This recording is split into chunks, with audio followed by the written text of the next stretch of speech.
populasi itu kan ada terbagi menjadi dua ya. Ada uji hipotesis satu populasi dengan ragam diketahui, atau uji hipotesis satu populasi dengan ragam tidak diketahui. Nah, berarti ketika di soal itu, jadi soalnya ragam diketahui dan ragam tidak diketahui, tentunya kita pasti menggunakan uji yang berbeda gitu ya teman-teman. Di sini ada yang masih ingat nggak sih kira-kira kalau misalnya ragam diketahui kita pakai uji apa? Kalau ragam diketahui kita pakai uji JET teh. Iya benar. Itu siapa sih tadi yang ngomong? Maaf. Tri Kumala teh. Oke, makasih Trikomala.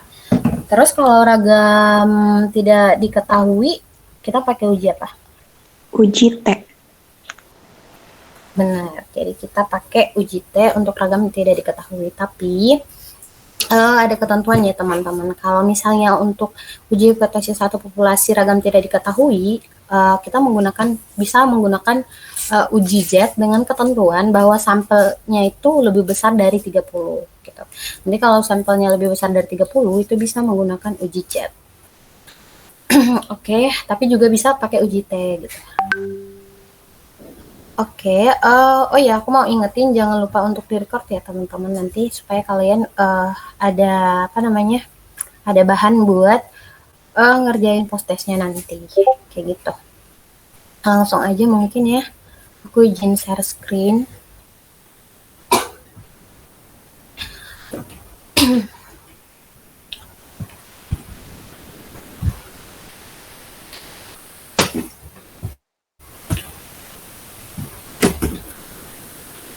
Oke, jadi sama seperti yang udah aku jelasin tadi, di pertemuan kali ini kita bakal bahas tentang uji hipotesis satu populasi. Nah, kalau di RStudio-nya sendiri, kita hanya bisa mengolah ataupun melakukan uji untuk ragam yang tidak diketahui. Sedangkan untuk ragamnya diketahui itu tidak bisa dilakukan tesnya melalui RStudio. Nah, itu kemarin mana ya?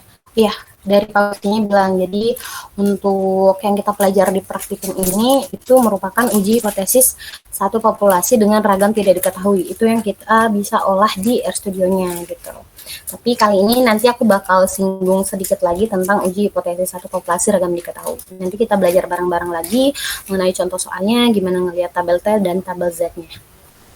Oke, jadi nanti bakal ada ini nih yang kita pelajari ya. Nah, di uji hipotesis itu seperti biasa kalau misalnya ada soal kan, kita pastinya pertamanya itu menentukan hipotesis awalnya dulu. Ini nih, jadi kalau dalam uji hipotesis itu kan ada yang uji dua arah dan uji satu arah. Nah, bedanya di mana? Kalau misalnya uji, bentar aku kalau untuk yang uji dua arah itu H0-nya adalah mu sama dengan mu 0, H1-nya itu mu tidak sama dengan mu 0. Nah, daerah ini yang di tengah yang tidak diarsir itu adalah daerah penerimaan H0. Sedangkan untuk daerah yang diarsir sebelah kiri dan sebelah kanan karena ini dua arah itu adalah daerah penolakan H0. Nah, kalau misalnya nanti di akhir kita nemu nilai T hitung atau Z hitungnya di daerah ini di uji dua arah, berarti dia itu penarikan kesimpulannya kita terima H0. Nah, sedangkan kalau misalnya nanti nilainya dapatnya di daerah yang diarsir ini, nilainya itu di daerah yang diarsir, itu penarikan kesimpulannya nanti adalah tolak H0. Nah, gimana untuk yang satu arah? Kalau untuk yang satu arah, bentar.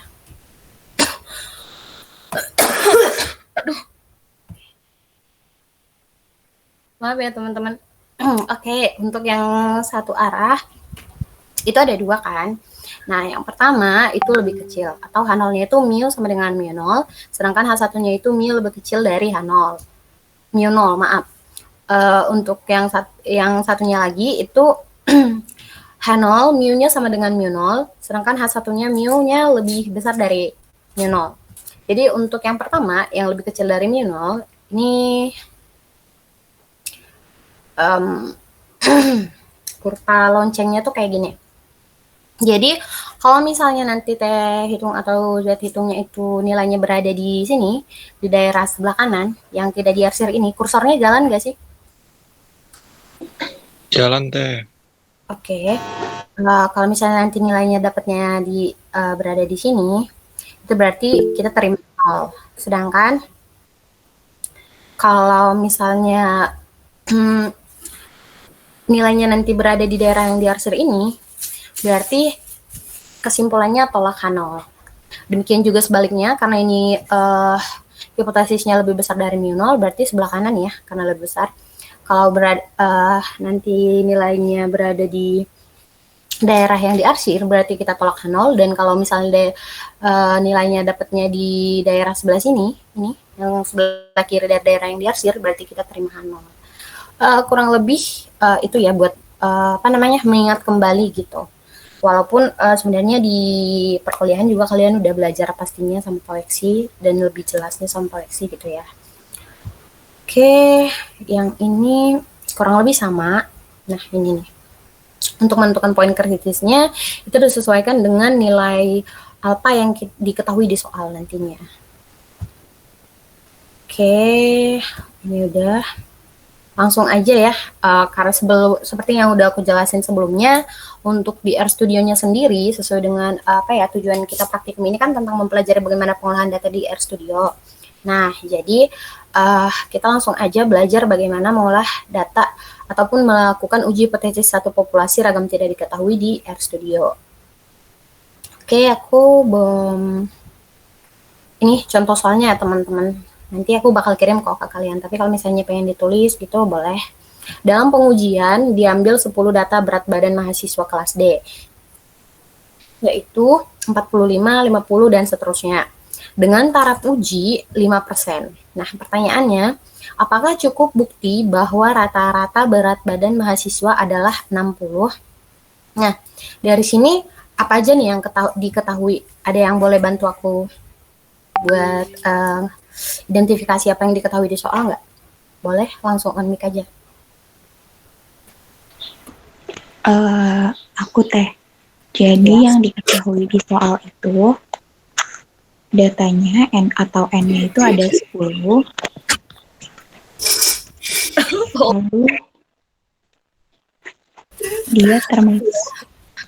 Lalu dia termasuk ke maaf ya. Aku di kosan teman-teman. Ya, lalu dia termasuk ke dua arah ya teh, karena itu adalah 60. Mu-nya 60, terus udah gitu alfanya 5%. Iya.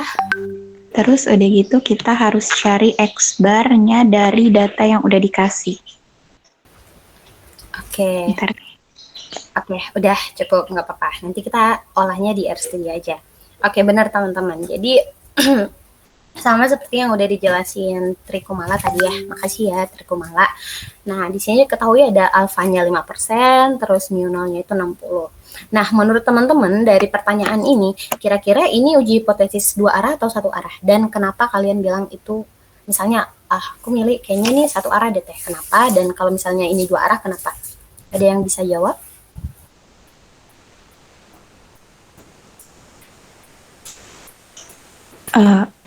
Izin jawab teh. Oke, silakan. Itu dua arah, soalnya tidak ada kata kurang dari atau lebih dari yang artinya kayak lebih ke satu arah gitu. Jadi dia itu kan apakah cukup bukti bahwa rata-rata berat badan mahasiswa adalah 60? Adalah 60, jadi dia termasuknya ke dua arah. Oke, bener banget ya teman-teman. Makasih Trikumala udah bantu jawab. Jadi ini kita menggunakan uji dua arah. Oke, tanpa berlama-lama lagi, langsung aja kita ke RStudio-nya. Gimana caranya kita ngolah data di RStudio-nya.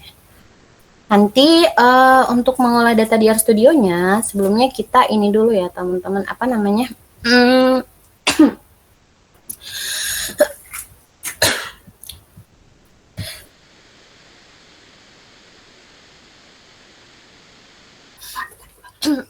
Oke, sebelumnya maaf ya teman-teman, aduh jadi terganggu.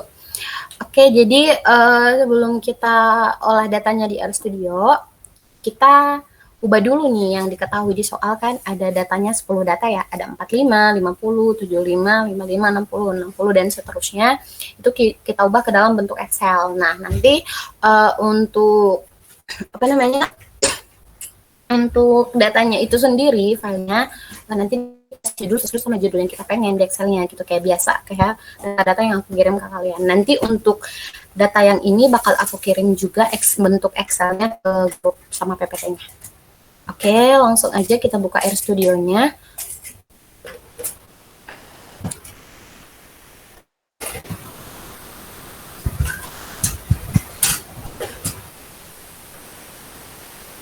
Udah kelihatan belum share screen-nya? Sudah deh. Oke. Udah. Seperti biasa ya, kita buka lembar kerja baru. Kita klik file, pilih new file, terus pilih yang script. Nah, oke. Di sini udah ada, maaf nih, jawab. Oke, di sini udah ada. Nah, untuk melakukan uji hipotesis satu populasi, itu kita membutuhkan package yang baru. Jadi kayak kita butuh fitur tambahan lagi nih untuk membantu kita melakukan olah data uji hipotesis satu populasi gitu. Kan kayak kemarin tuh buat histogram, buat box plot menggunakan ggplot, pasti kan butuh apa namanya? Butuh download package kan. Nah, atau install package. Jadi buat ini juga sama halnya kita butuh install package. Sebentar. Jadi langsung aja sebelum kita import datanya kita install package dulu.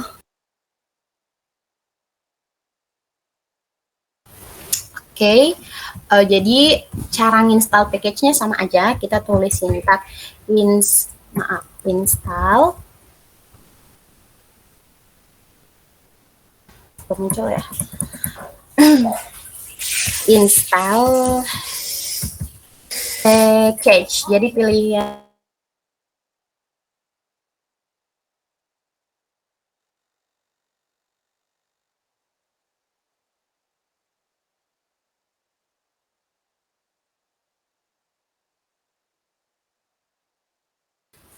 Oke, maaf ya teman-teman. Oke, Muhammad Raihan ya. Sebentar ya. Isi dulu takut kelupaan. Muhammad Raihan. Oke. Terima kasih konfirmasinya Muhammad Raihan. Lanjut ya, kita ulang ya teman-teman. Nah, seperti biasa, kita tulis sintaknya untuk install package. Itu kita pilih yang paling atas, yang install, bukan installed ya, jadi install. Terus kasih tanda petik ganda, terus kita masukin nama package yang kita install. Nah, jadi untuk package yang kita install kali ini dia agak sensitif ya teman-teman.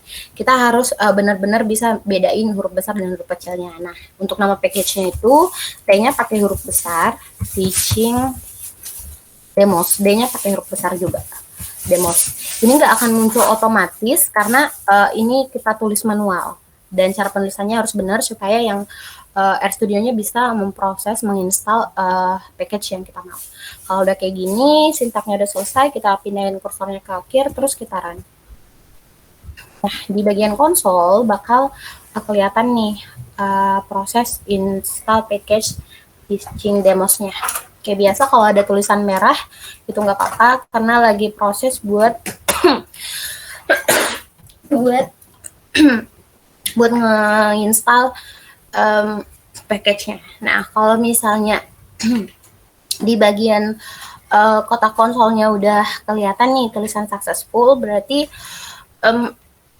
package yang kita mau itu udah ke-install. Nah, untuk memastikan kembali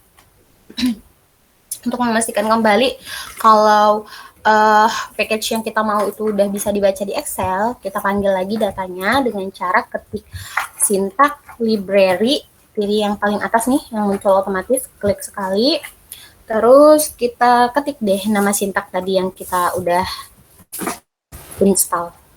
Berarti teaching demos. Nah, kalau misalnya dia udah keinstall, pasti bakal muncul otomatis nih kayak gini. Kita klik yang muncul, pindahin kursornya ke akhir, terus kita run. Kalau misalnya di konsolnya udah ada tulisan biru kayak gini, berarti si teaching demos package yang kita install tadi itu udah bisa dipakai ya teman-teman, udah bisa berfungsi di RStudio-nya kayak gitu. Nah, selanjutnya karena package yang kita pakai udah berhasil diinstal, kita langsung aja import data dengan cara, ada yang masih ingat cara import datanya?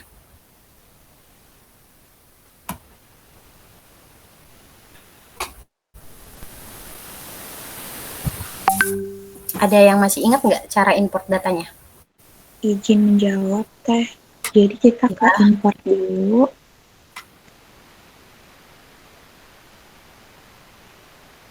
Terus from Excel.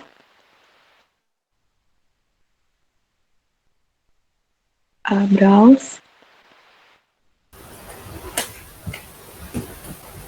Oke, habis dari ini kita cari, aku kebetulan nge-save-nya di praktikum, data yang kita pakai itu yang berat mahasiswa, sesuai sama yang tertera di soal tadi, cuman ini bentuknya dalam Excel supaya bisa diolah di RStudio, terus open.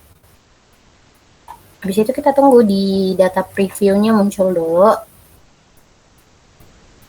Ini agak lama. Oke, setelah udah muncul langsung kita import.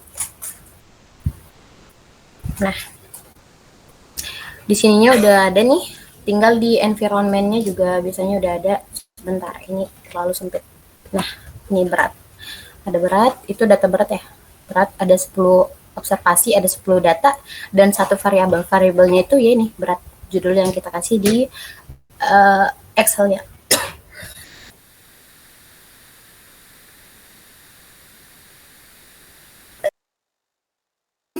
Oke, selanjutnya karena datanya udah kita import, langsung aja sebentar ini biar nggak mengganggu pemandangan. Oke, aku hapus dulu ya teman-teman biar fokusnya nggak kebagi.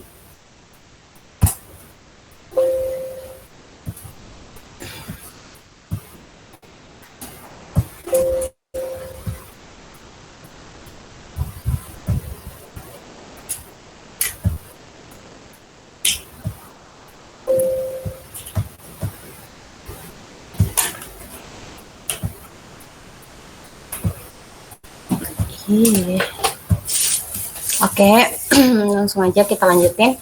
Karena tadi kita udah import datanya, kita panggil lagi nih untuk memastikan sebenarnya RStudio-nya udah bisa baca data yang kita masukin nggak, gitu kan. Kita panggil dengan mengetikkan sintaks sesuai dengan nama file yang kita import tadi. Berarti di sini aku kasih namakan tadi berat mahasiswa. Nah, pilih yang atas nih. Terus kita run. Nah, kalau misalnya datanya udah muncul di konsol, berarti import data yang kita lakukan tadi sudah berhasil dan datanya udah bisa dibaca si RStudio-nya. Kayak gitu teman-teman. Selanjutnya kita langsung melakukan ujinya. Berarti kan karena ini ragam tidak diketahui, berarti kita menggunakan uji T atau T-test. Jadi sintaknya itu T titik terus tes ini, kita klik yang ini yang muncul otomatis. Terus di sininya kita klik nama file yang kita import tadi, berarti berat mahasiswa nih yang muncul otomatis. Nah, dari kalian kemarin kan ada yang nanya tuh, Teh, pas saya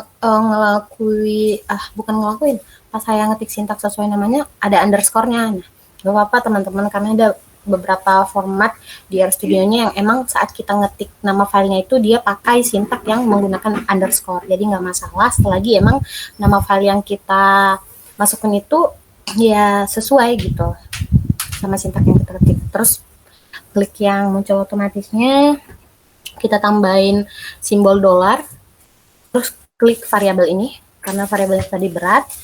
Udah gitu Sintaksnya belum sampai di sini, kita kasih koma untuk menyambungnya.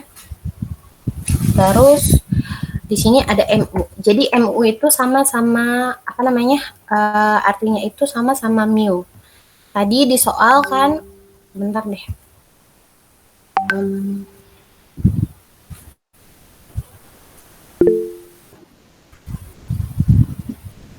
Ya, Aris Munandar. Teh, saya izin bertanya, Teh. Ya, boleh. Itu, Teh, ketika impor datanya, kok datanya error gitu, Teh. Nggak bisa diimpor. Kenapa ya, Teh? Error gimana maksudnya? Jadi datanya nggak bisa diimpor gitu, Teh.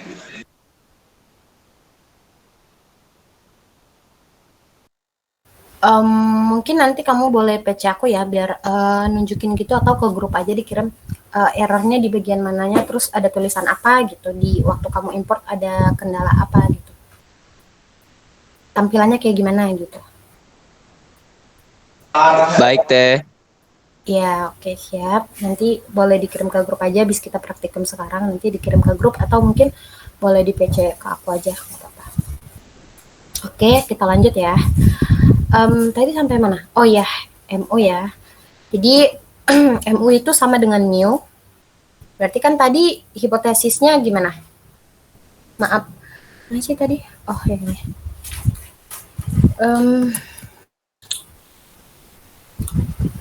Berarti ini hipotesisnya H0-nya dan H1-nya gimana? Ada yang bisa buat nggak H0 dan H1-nya berdasarkan soal yang kita olah sekarang?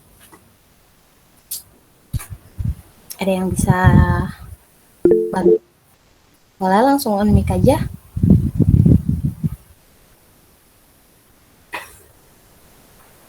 Iya, silahkan boleh langsung on mic aja kalau dia mau masuk. Teh, Ya. saya Izam. Saya kan pengen install package teaching demos. Cuman di sini di bawah tulisannya package teaching demos is not available for this version. Itu bagaimana ya, Teh? Berarti itu RStudio kamu harus diupdate ke versi terbaru lagi. Berarti yang kamu install sekarang itu belum versi terbarunya RStudio-nya. Jadi nanti buat menginstal, nanti buat menginstal versi terbarunya kamu boleh uninstall dulu, baru install ulang. Kayak gitu. Cukup, Ija? Oh, cukup Teh. Terima kasih. Ya, sama-sama. Oke, tadi sampai mana ya? Aku lupa. Oh iya, sampai pembuatan hipotesis. Nah, kan biasanya kalau ada soal kita buat dulu hipotesis awal. Kita buat dulu hipotesisnya kayak gimana. Ada yang bisa bantu aku nggak buat berdasarkan soal ini, H0 dan H1-nya itu gimana? Ada yang bisa jawab? Izin menjawab, Teh. Ya, silakan. H0-nya itu mu-nya sama dengan 60, H1-nya mu-nya tidak sama dengan 60. Oke, benar ya. Jadi H0-nya itu mu sama dengan 60, sedangkan H1-nya itu mu tidak sama dengan 60. Nah, kenapa mu-nya 60 kan diketahui di soal ya teman-teman. Apakah cukup di bawah rata-rata berat badan mahasiswa adalah 60. Kayak gitu. Oke, langsung aja kita lanjut sintak yang tadi. MU berarti MU sama dengannya ini MU-nya itu nggak akan muncul otomatis ya teman-teman. Jadi emang kita ketik manual. MU sama dengan berarti kita di sini input sesuai dengan yang diketahui di soal, yaitu 60. Terus lanjut lagi sintak berikutnya. Bentar, kita tarik dulu biar nggak kejauhan. Oke deh.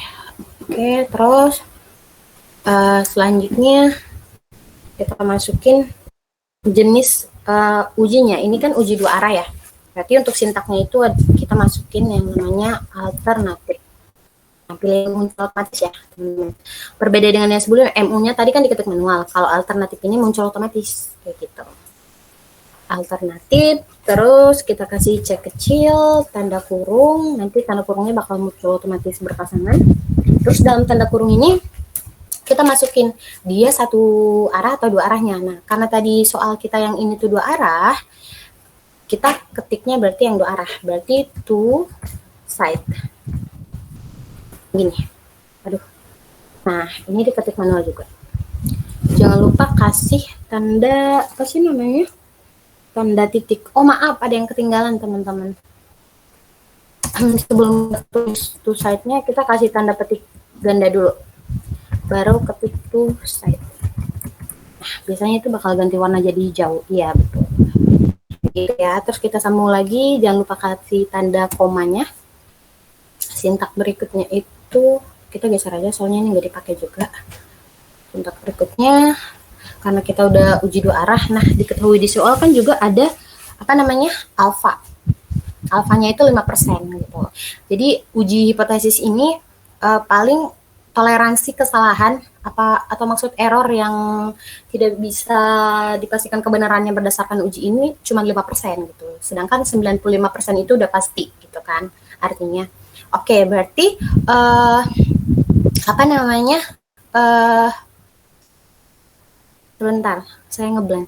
Berarti berdasarkan uji ini, karena alfanya 5%, berarti 95%-nya itu bisa dijamin kebenarannya dan keakuratannya berdasarkan uji yang kita lakukan.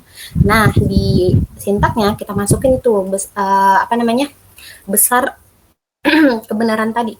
Caranya itu caranya itu sama aja kok teman-teman. Jadi 100% dikurang alfanya gitu. 100% dikurang, karena di sini diketahui 5%, berarti 100% dikurang 5% itu kan 95%. Nah, kita masukin nih. Di sini sintaknya itu namanya confidence level atau conf. Ini, yang ini nih yang paling atas. Confidence level, terus kita masukin deh. Karena tahap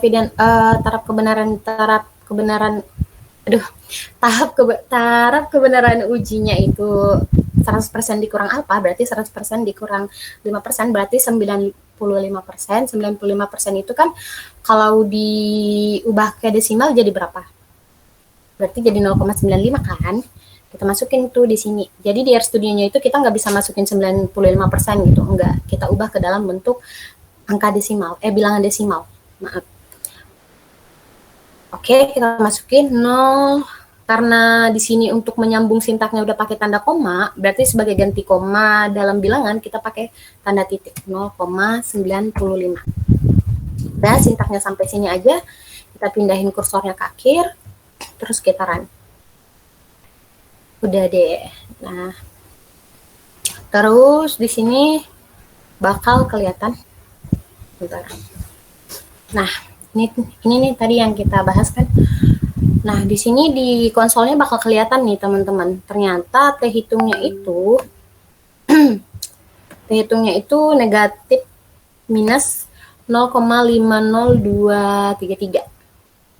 Dan P value-nya itu 0,6275. Oke. Kan kalau dalam uji T itu jika diperoleh nanti T hitung lebih kecil dari T tabel, maka terima H0. Sedangkan sebaliknya, kalau misalnya T hitung itu lebih besar daripada T tabel, maka kita tolak H0. Kayak gitu kan, teman-teman. Nah, di sini kan yang output di RStudio, ini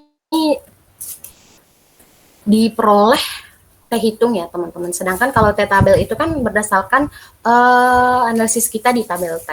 Nah, untuk itu, untuk tahu dari mana kita T tabel yang 2,26 ini, kita langsung aja kemana ya? Maaf, kita langsung aja ke tabel T. Kita buka tabel T-nya. Oke, mungkin masih ada yang bingung nih, 2,26 dari mana datangnya, kayak gitu kan. Nah, kita buka soalnya lagi supaya mana nih soalnya. Nah, ini nih alfanya kan diketahui 5%, berarti 5% itu 0,05. Yang ini 0,05. Ini kan dua arah ya. Jadi di tabel T yang aku tunjukkan ini yang barisan yang bawah, yang ini nih. Yang ini nih untuk yang dua arah. Sedangkan yang atas ini untuk yang uji satu arah, yang ini nih. Yang ini gitu. Nah, karena ini uji dua arahnya 0,05, kalau misalnya kita cari di tabel satu arah juga bisa, yaitu 0,05 dibagi 2 karena dia kan uji satu arah sama aja teman-teman sama yang di atasnya. Berarti kalau satu arah dia 0,025 kayak gitu. Jadi nggak usah bingung mau pakai yang mana. Ingat yang paling bawah itu uji dua arah, yang atas itu uji satu arah. Nah, karena halpanya 0,05 kita lihat nih DF-nya berapa.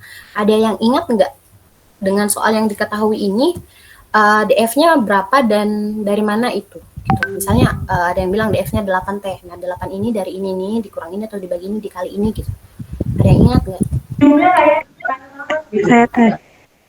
Oke, boleh langsung Anda aja. Oh ya, kalian kalau DF-nya tuh 9, soalnya di data soal ceritanya kan 10. Nah, cara ngitung DF tuh N dikurang 1, jadi DF yang di tabel tuh 9. Oke, benar ya teman-teman. Oh ya, kalau misalnya kalian on mic tuh jangan lupa sebut nama dulu ya, biar aku nggak bolak-balik ngebuka mic-nya, ngebuka ngebuka PowerPoint-nya. Takutnya aku salah manggil gitu loh. Oke, makasih Ellen, bener banget ya teman-teman. Jadi DF-nya itu N dikurang 1. N itu apa Teh? N itu jumlah data kita gitu. Misalnya N-nya 20, berarti DF-nya itu N dikurang 1-nya berarti 20 dikurang 1 dan sebagainya gitu. Itu disesuaikan dengan yang diketahui di soal.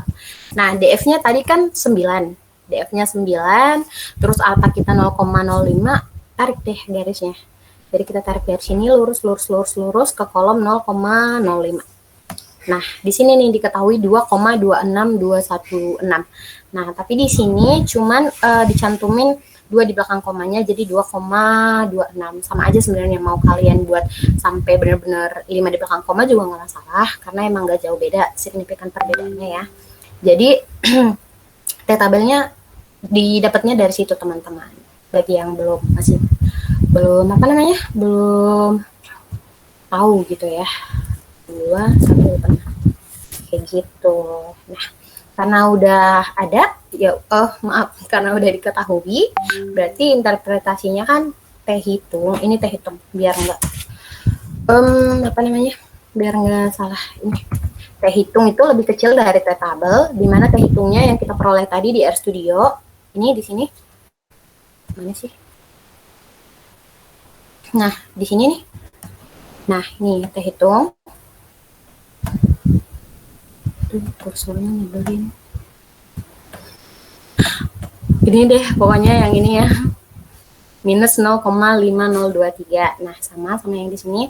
Itu kan lebih kecil dari 2,26216. Berarti terima H0. Kayak gitu teman-teman. Nah, kalau terima H0 berdasarkan soal itu, berarti dapat kita tarik kesimpulan bahwa terdapat cukup bukti bahwa rata-rata berat badan mahasiswa kelas D adalah 60. Yang ini berdasarkan pertanyaannya kan. Nah, kan pertanyaannya apakah cukup bukti bahwa rata-rata berat badan mahasiswa adalah 60? Nah, karena kita terima 0, berarti kesimpulannya terdapat cukup bukti bahwa rata-rata berat badan mahasiswa kelas D adalah 60. Kayak gitu, teman-teman. Nah, kalau misalnya berdasarkan kurva lonceng tadi, mungkin kalian kan, fungsi kurva loncengnya gimana? Ini fungsinya buat bantu kita narik kesimpulan, teman-teman. Tadi kan kita pakai hipotesis yang ini ya. Yang ini ya. Wah. Maaf, yang ini ya. Jadi sebentar. Saya nyebelin.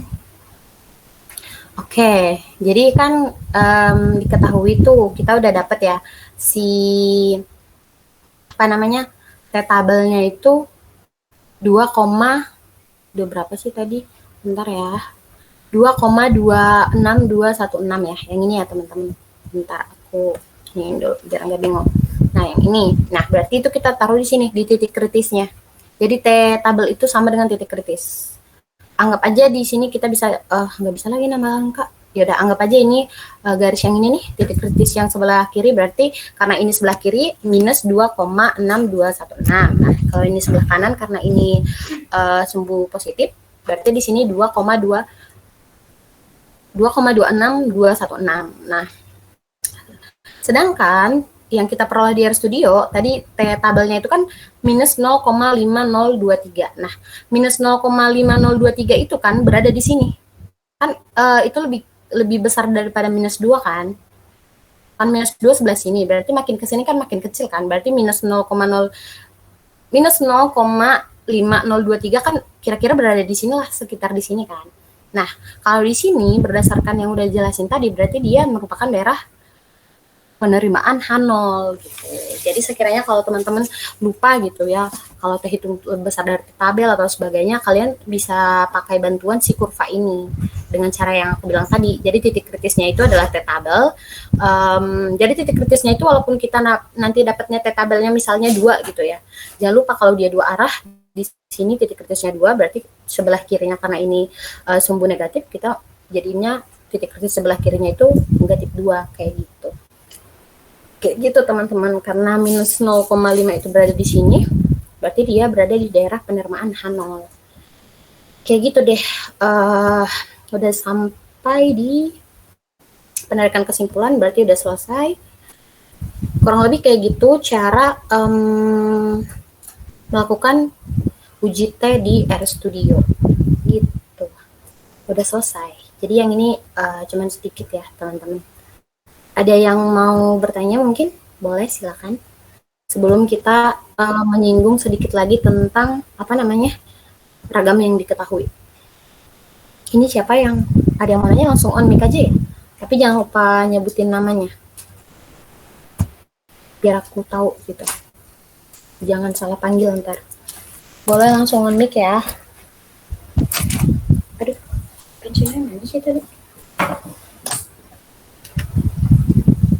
Ada yang mau ditanyakan?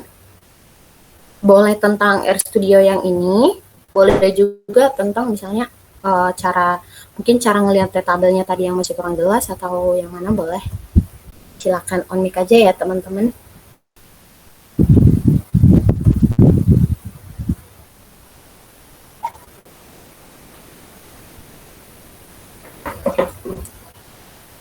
Atau kalian udah benar-benar ngerti atau mungkin udah cukup gitu, boleh bilang cukup aja nggak apa-apa, biar kita lanjut ke ke ragam diketahui. Paling cuman bahas sekilas gitu.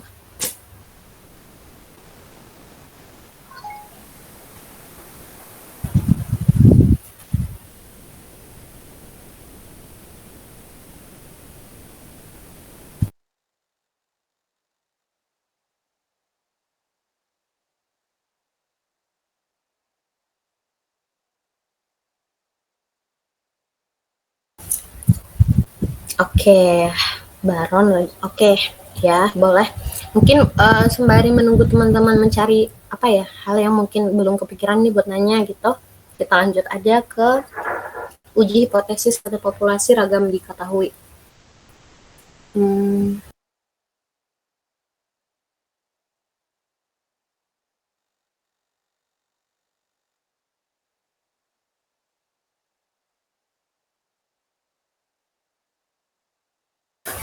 Oke, jadi kalau misalnya uji hipotesis ragam diketahui, itu kita pakai rumus ini, uji Z.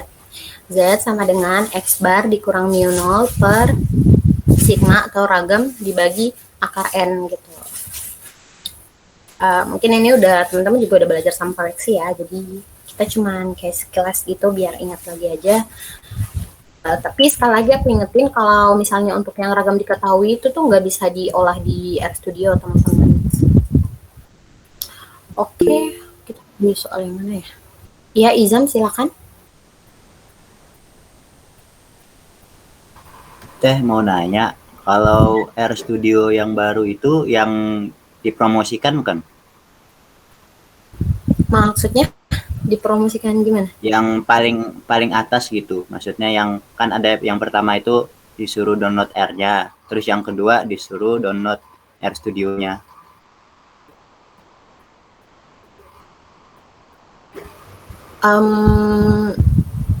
Gimana yang ngasih taunya ya? Bentar.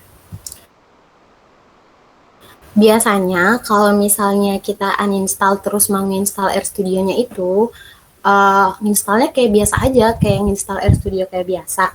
Nanti paling RStudio yang kita download itu disesuaikan dengan kapasitas laptop kita gitu. Jadi kita nggak perlu milih nih versi yang mananya, pasti yang keinstall itu adalah versi yang terbarunya si RStudio-nya itu gitu.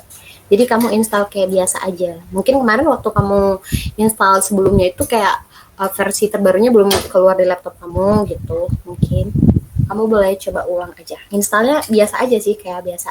Soalnya kemarin aku juga kan RStudio-nya kebetulan karena udah lama install, versinya udah ketinggalan jauh, aku uninstall terus install biasa aja, nggak perlu milih versi atau apa-apanya. Nanti RStudio yang keinstall ke kita itu bakal disesuaikan dengan spesifikasi laptop kita, sama pastinya itu bakal versi yang terbaru sih biasanya. Ini saya install yang 16 Maret 2023 teh. Iya, boleh. Tadi.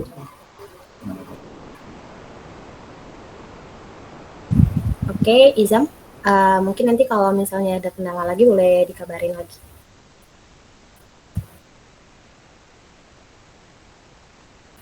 Oke, ada yang mau ditanya lagi teman-teman yang lain mungkin?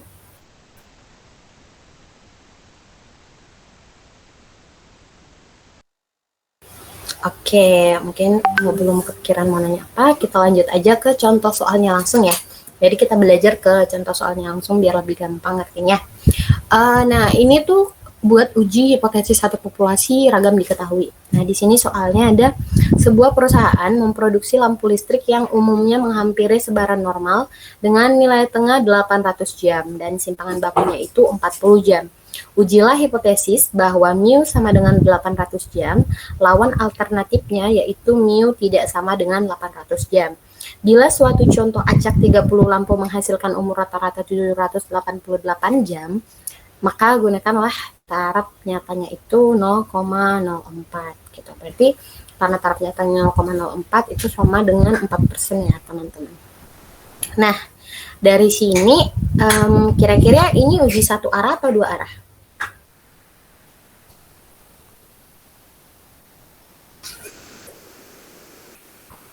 Ada yang tahu ini uji satu arah atau dua arah?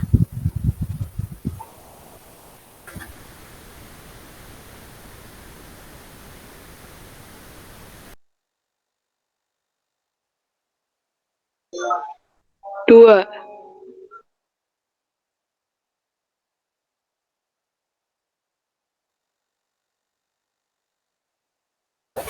Oke, benar uji dua arah ya teman-teman.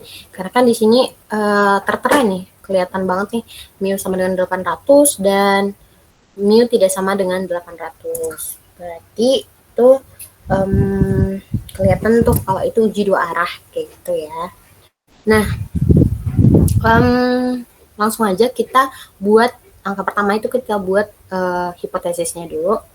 H0 sama dengan mu sama dengan 800, sedangkan H1-nya mu tidak sama dengan 800. Nah, di sini kan diketahui nih nilai tengahnya itu 800 jam, berarti X berarti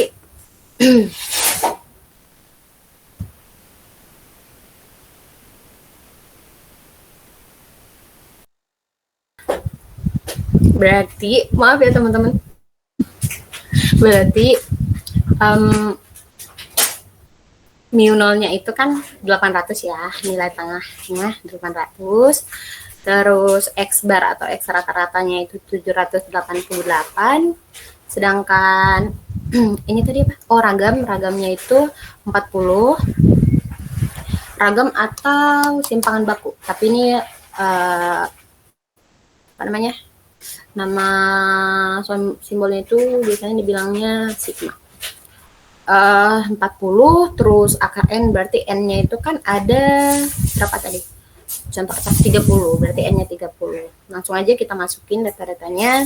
788 kurang 800 per 40 dibagi akar 30. Hasilnya kalau dihitung, nanti kalian hitung sendiri, hasilnya minus 1,643. Nah, kalau misalnya kita langsung analisis di kurva loncengnya, berarti titik kritisnya kita cari dulu. Titik kritisnya itu yang 2,054 itu berarti Z tabelnya ya teman-teman. Nah, langsung aja kita ke tabel Z-nya untuk melihat bagaimana sih, dari mana sih 2,054 ataupun titik kritisnya ini diperoleh gitu ya. Nah, kita buka tabel Z. Nah, kebetulan tabel Z yang aku pakai adalah untuk yang satu arah nih. Cuma satu arah kan. Nah, karena ini satu arah, berarti kita pakai 0,5. Berarti 0,5. Kalau misalnya ini yang dua arah, yang tanda birunya penuh gitu, itu berarti 1. Jadi caranya itu kan, karena ini tadi dua arah berarti 0,5 dikurang alfa, nilai alfa kita. Tapi nilai alfa kita juga dibagi 2 ya teman-teman, karena kan ujinya uji dua arah. Nah, alfanya tadi kan 0,04, berarti 0,04 dibagi 2 itu hasilnya 0,02. Berarti 0,5 dikurang 0,02 itu hasilnya 0,48. Iya nggak sih? Iya, 0,48. Jadi mana sih kursornya? 0,48. Nah, kita cari nih di sini. 0,48 ini di mana gitu ya. Berarti kita cari, nah ini. Berarti 0,48-nya ada di sini. Ini nih, tapi nggak benar-benar 0,48, tapi 0,48 03 gitu, ada lebihnya. Nah, kita lihat nih. Dari ini dia di barisan berapa? Di barisan 2,0, terus dia di kolom berapa? 0,06. Tinggal kita jumlahin deh. Dia dari baris 2,0 kan? 2,0 ditambah dia di kolom 0,06 ditambah 0,06 berarti hasilnya 2,06. Nah, ini kan 2,06 ini untuk yang 0,4803 ya. Sedangkan kalau di datanya kita itu kan tadi 0,5 dikurang 0,02 alfa dibagi 2 itu kan hasilnya 0,48, benar-benar 48. Nah, karena ini tabelnya emang benar-benar angkanya apa ya, kayak 0,02 langsung gitu, yang gede-gede, mungkin untuk akurasi apa sih 0,54 ini menggunakan tabel yang lain gitu, tapi mendekatilah gitu ya, hampir sama gitu. Jadi kan sebenarnya si mana tadi 0,4 itu. Nah, 0,48 itu benar-benar berada di antara ini nih, kursornya kelihatan nggak? Nah, berada di antara ini. Nah, di antara 2,05 sampai 2,06. Jadi secara akuratnya dia itu berada di 2,054 kayak gitu. Nah, dari situ tuh titik kritisnya. Nah, kita masukin ke gambar kurva loncengnya. 2,054 kan titik kritisnya.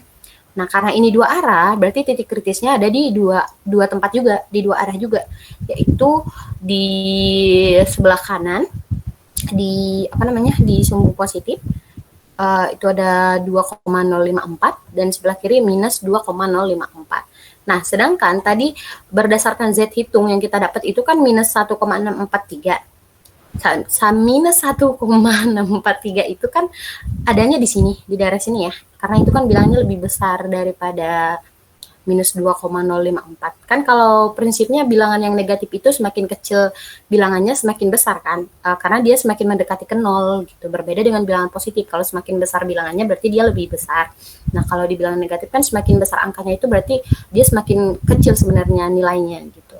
Nah, dia berada di sini berdasarkan tadi yang udah aku jelasin di di PPT yang ini, kurva loncengnya. Itu kan berarti dia berada di sini ya, di di tengah. Nah, yang ini nih. Nah, yang ini.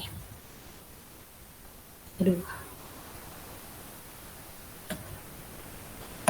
Nah, yang ini berada di sini kan. Nah, dan di sini itu merupakan daerah penerimaan H0. Sehingga interpretasinya karena Z hitung lebih kecil daripada Z tabel atau titik kritisnya, maka kita terima H0 atau bisa juga disebut gagal tolak H0 gitu. Jadi kita terima H0 teman-teman karena Z hitungnya itu lebih kecil dari Z tabel gitu. Dan kalau dilihat dari kurva lonceng ini dia berada di daerah penerimaan H0 kayak gitu. Nah, karena interpretasinya kesimpulannya kita terima H0 atau gagal tolak H0, maka dapat kita tarik kesimpulan belum cukup bukti untuk mengatakan rata-rata umur lampu yang diproduksi tidak sama dengan 800 jam. Atau dengan kata lain, sederhananya kayak gini. Sudah cukup bukti untuk mengatakan bahwa rata-rata umur lampu yang diproduksi sama dengan 800 jam. Kayak gitu, teman-teman. Oke deh, jadi kurang lebih kalau untuk yang ragam diketahui kayak gitu cara ngerjainnya. Mungkin itu aja sih yang aku mau jelasin untuk pertemuan kali ini karena emang cuma sedikit. Kurang lebihnya kayak gitu. Mungkin dari kalian ada yang mau ditanyain, boleh silakan. Mau nanya yang ragam diketahui atau ragam tidak diketahui juga boleh, atau mungkin nanya yang di RStudio tadi baru kepikiran pertanyaannya, boleh langsung nanya aja. Jangan lupa nyebutin nama dulu kalau mau nanya. Oke, Trikumal. Teh izin bertanya, nama saya Tri. Tadi di RStudio kan kita nggak ada yang gambar loncengnya ya Teh. Itu cuman cukup sampai situ aja atau harus ada gambar lonceng gitu? Enggak, ini oke, aku izin jawab ya. Jadi di RStudio kita cuma dapat output yang ini, tidak ada gambar loncengnya. Karena untuk tabelnya itu sendiri tidak diketahui di RStudio, tidak dapat di outputnya nggak ada di RStudio. Tabelnya itu emang tetap kita hitung manual, melihat tabel T kayak gitu. Nah nanti ketika tabelnya atau nilai titik kritisnya udah dapat, baru deh kita buat sendiri ke kurva tadi. Dan untuk letak-letaknya kita sesuaiin dengan ketentuan kurva ini, yang 3 ini gitu. Kayak gitu. Jadi untuk titik kritis dan gambar kurvanya itu kita yang buat sendiri, teman-teman. Mungkin itu aja. Iya, terus nanti di post testnya kita gambarnya manual Teh loncengnya. Di post testnya sebenarnya kalian gak harus nyantumin gambar loncengnya kok, karena kan penarikan kesimpulan udah cuman berdasarkan gambar loncengnya ya. Interpretasinya kan bisa kayak yang ini aja, yang mana ya, bentar ya, yang ini nih di sini tadi. Kalau T hitung lebih kecil dari T tabel berarti H0 terima H0. Nah tapi kalau misalnya T hitung lebih besar dari T tabel itu tolak H0. Jadi interpretasi ini udah mewakilkan gambar lonceng tadi yang kalian buat. Tapi kalau sekiranya untuk Teh saya mau lengkap deh, ada interpretasi ini, ada gambar kurva loncengnya juga, jadi boleh aja. Mungkin kalian kreativitasnya di gambar gitu, boleh. Saya membebaskan ya. Yang penting di post test itu ya gimana kalian ngerasa kalau dengan post test itu orang ngerti ngerjainnya gitu aja, teman-teman. Sesederhana itu. Bagaimana orang bisa mengerti apa yang kita kerjakan melalui post test yang kita buat itu gitu. Kayak gitu. Terima kasih. Iya, sama-sama. Yang lain boleh langsung on mic aja, nggak apa-apa.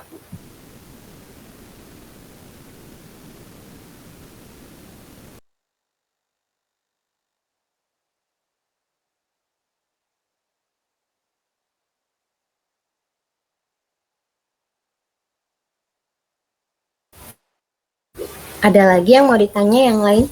Mungkin dari ragam diketahui, ragam tidak diketahui. Yang mana yang dibingungin aja boleh langsung ditanya aja, gak apa-apa.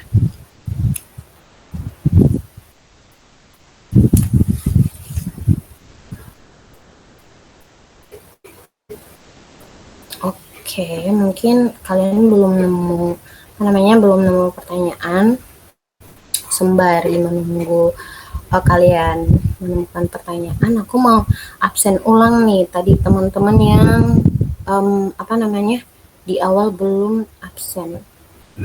Aku panggil ya teman-teman. Ada Meliana, udah ada belum? Hadir Teh. Oke, Meliana udah ada ya. Terus Santina? Hadir Teh. Oke. Zehan Fadila ada nggak? Hadir Teh. Oke.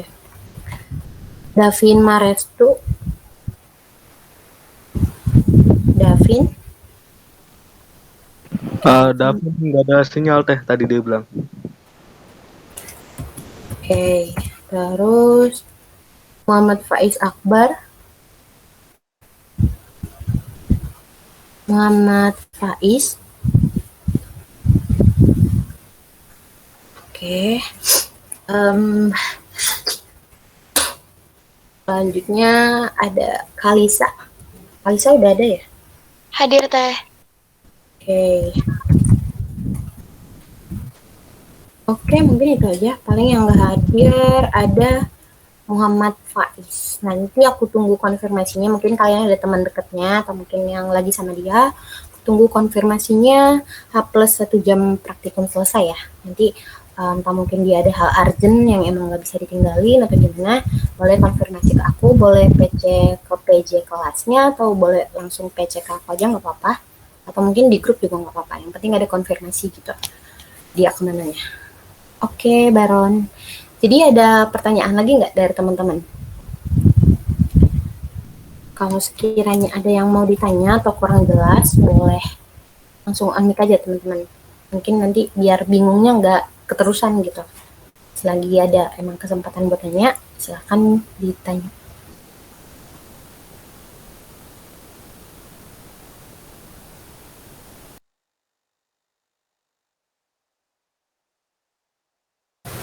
Oke.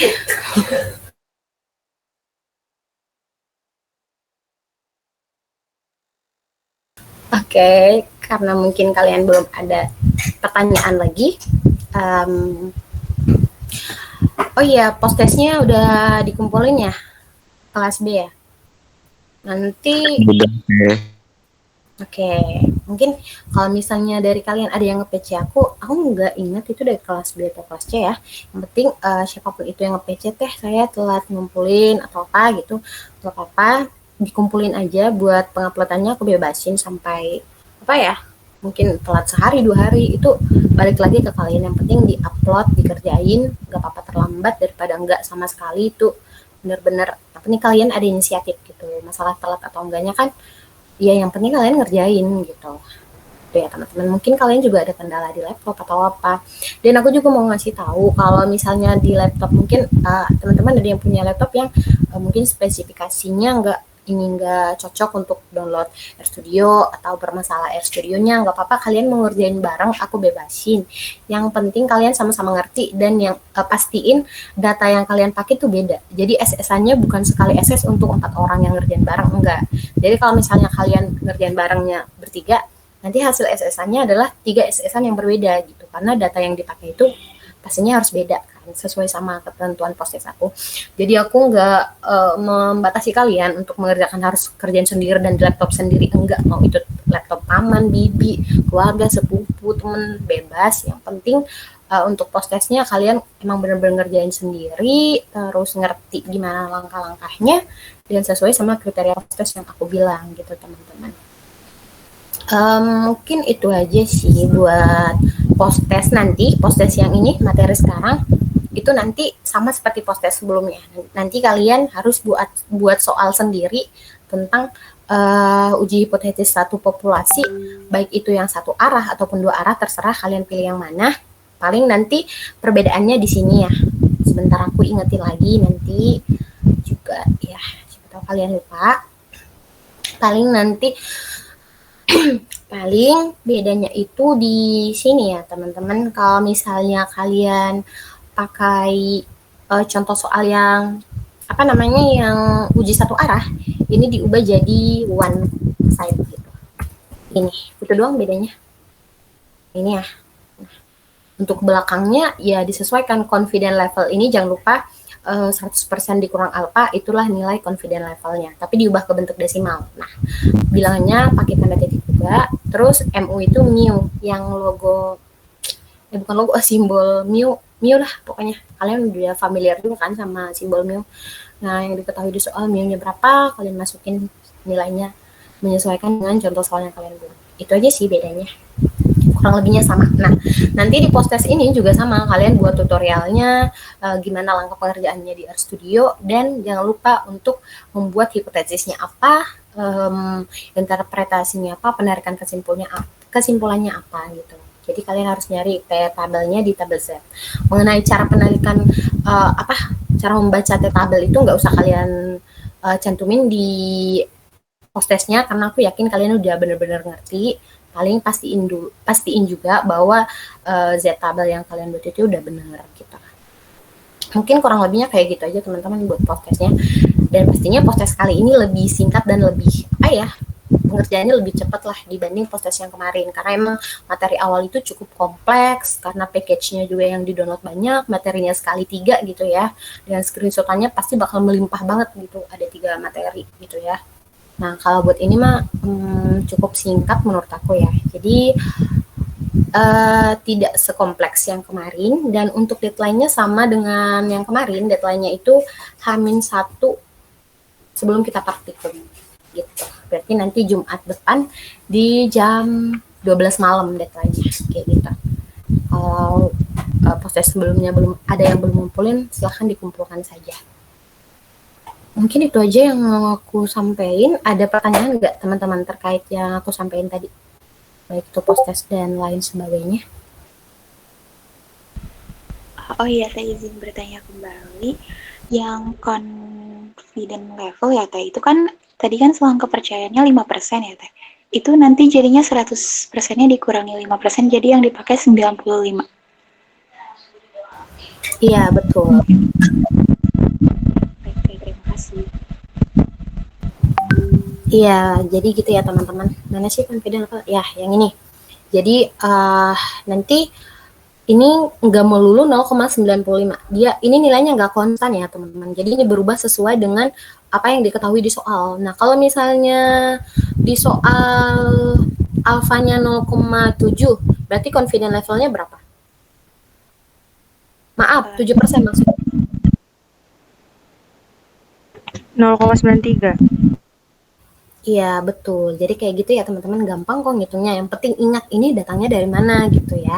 Jadi 100% dikurang alfa yang diketahui di soal terus diubah ke dalam bentuk desimal. Itulah confident levelnya gitu. Berarti uji ini bisa menjamin sebesar 95% kebenarannya gitu. Hasilnya gitu. Nah, sedangkan 5%-nya itu merupakan error yang tidak bisa dijelaskan di uji yang kita lakukan ini kayak gitu. Jadi toleransi kesalahan itulah alfa itu. Kayak gitu teman-teman. Biasanya sih 0,5, tapi nanti untuk variasi yang di soal yang sendiri terserah kalian mau buat. Misalnya biar angkanya bagus saya suka angka 8 gitu, saya maunya alfanya 8%, silahkan, tidak apa-apa karena hasilnya nanti pasti menyesuaikan dengan apa yang kalian buat gitu. Bebas ya teman-teman berkreasi sesuka hati kalian selama langkah pengerjaan dan penarikan kesimpulannya itu benar gitu, sesuai gitu. Mungkin itu aja. Ada yang mau nanya lagi? Silakan, boleh langsung on mic aja.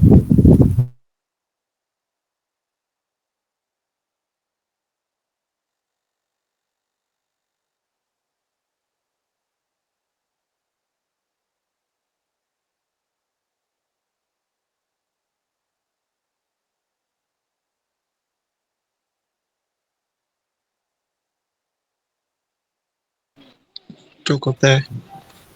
Oke, cukup. Baik. Nanti kalau sekiranya ada yang mau ditanyain lagi atau mengenai post-test dan sebagainya, boleh di chat di grup aja atau boleh PJ-nya, nanti PJ yang nanya ke aku atau boleh langsung PC aku aja. Iya, Aris silakan. Teh, saya Aris. Izin bertanya Teh, cuma mastiin yang tabel jet dong sih Teh. Kalau misalnya yang nggak ada di tabel jet, berarti itu bener diambil dari tengah-tengah ya Teh?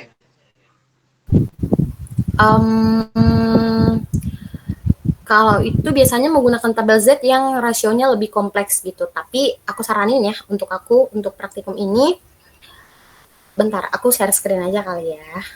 Bentar ya teman-teman, biar kalian juga nanti nggak bingung gitu. Kalau nilainya nggak bener-bener pas gitu ya. Mana sih? Oh sebentar.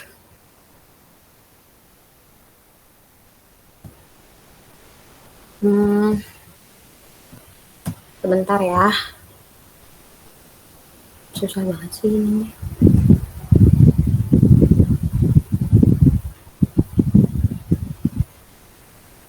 Mana ya tadi tulisannya?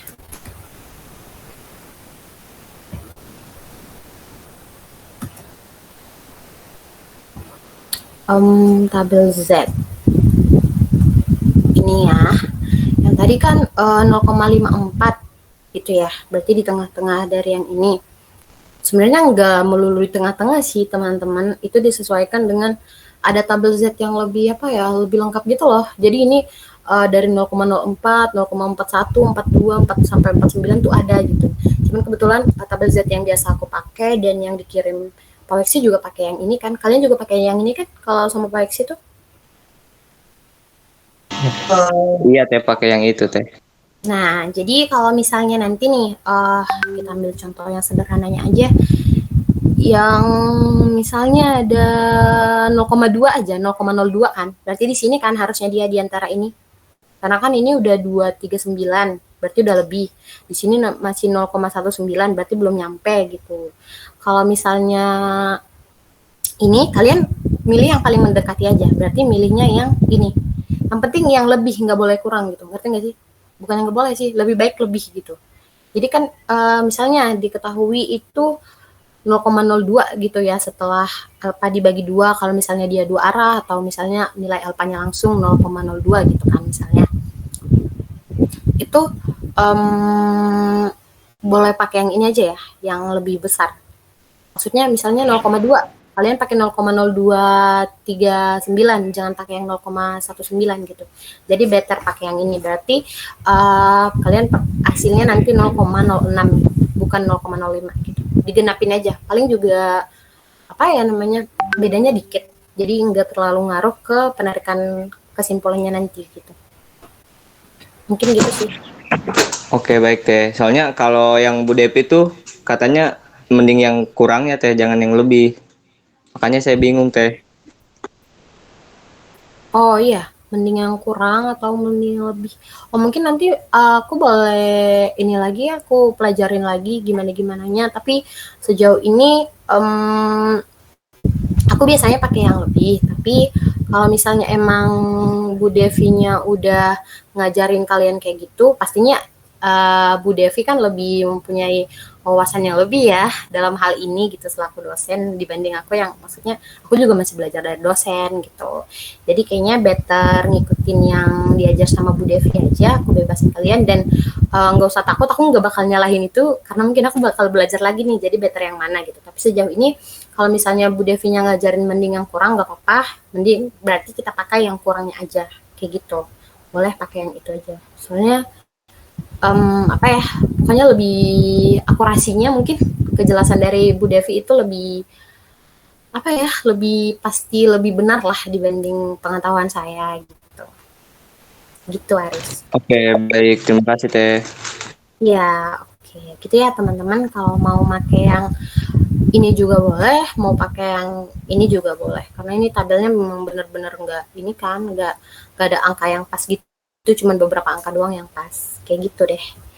Jadi mengenai itu aku saranin ngikutin yang diajarin sama Bu Devi aja, berarti kurang dari gitu. Misalnya tadi yang 0,02 berarti kalian pakai yang 0,19 yang ini kayak gitu. Mungkin itu aja. Ada yang mau nanya lagi nggak?